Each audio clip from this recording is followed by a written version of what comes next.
പാലക്കാട് വിളയൂരിൽ ഇനി ജീരകശാലയും വിളയും. ആഘോഷങ്ങളിൽ ബിരിയാണിയോ നെയ്ച്ചോറോ വെക്കണമെങ്കിൽ ജീരകശാല പ്രധാനിയാണ്. വയനാട് മേഖലയിൽ കൃഷി ചെയ്യുന്ന പരമ്പരാഗത സുഗന്ധ നെല്ലിനമാണ് ജീരകശാല. കടകളിൽ മാത്രം കണ്ടുവരുന്ന ജീരകശാല വിളകളുടെ ഊരെന്നറിയപ്പെടുന്ന പാലക്കാട് ജില്ലയിലെ പട്ടാമ്പിക്കടുത്തുള്ള വിളയൂർ ഗ്രാമത്തിലും വിളവിനൊരുങ്ങുകയാണ്. എടപ്പലം സ്വദേശി ആലങ്ങോട്ടുകുഴി ഹനീഫയുടെ കൃഷിയിടത്തിലാണ് ജീരകശാല കൃഷി ചെയ്യുന്നത്. പാടശേഖരത്തിലെ 1/2 ഏക്കറിലാണ് കൃഷി. അടുത്ത ദിവസം മുതൽ ഇതിന്റെ വിളവെടുപ്പ് നടത്താനാണ് ലക്ഷ്യമിടുന്നത്.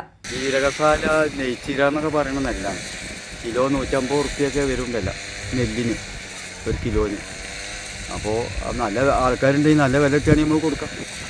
ഇത് വലിയ വിൽക്കില്ല, വീട്ടാവശ്യത്തിന് വീട്ടുകാർക്ക് ആവശ്യമുണ്ടെങ്കിലേ നമുക്ക് കൊടുക്കാം. ഇത് എത്ര സെന്റ് സ്ഥലത്ത് നിങ്ങൾ ആദ്യമായിട്ടാണോ? 50 സെന്റ് ആദ്യമായിട്ടാണോ? അല്ലല്ല, അത് 10-20 വർഷമായിട്ട് നമ്മൾ ചെയ്യണേ. നമ്മളെ വീട്ടാവശ്യത്തിന് മാത്രമുള്ള ചെയ്യുള്ളൂ.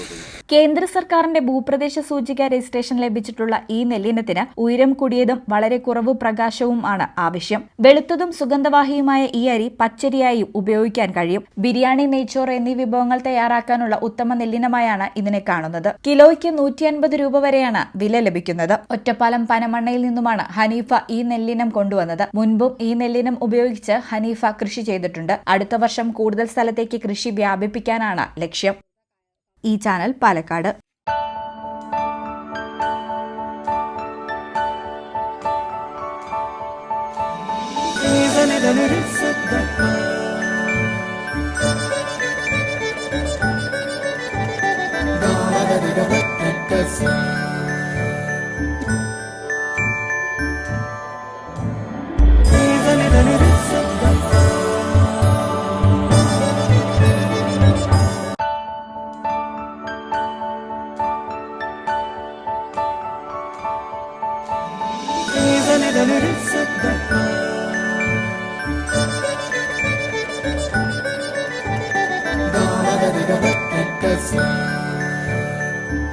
Qatar golden diamonds, Calicut road, Valanchery main road,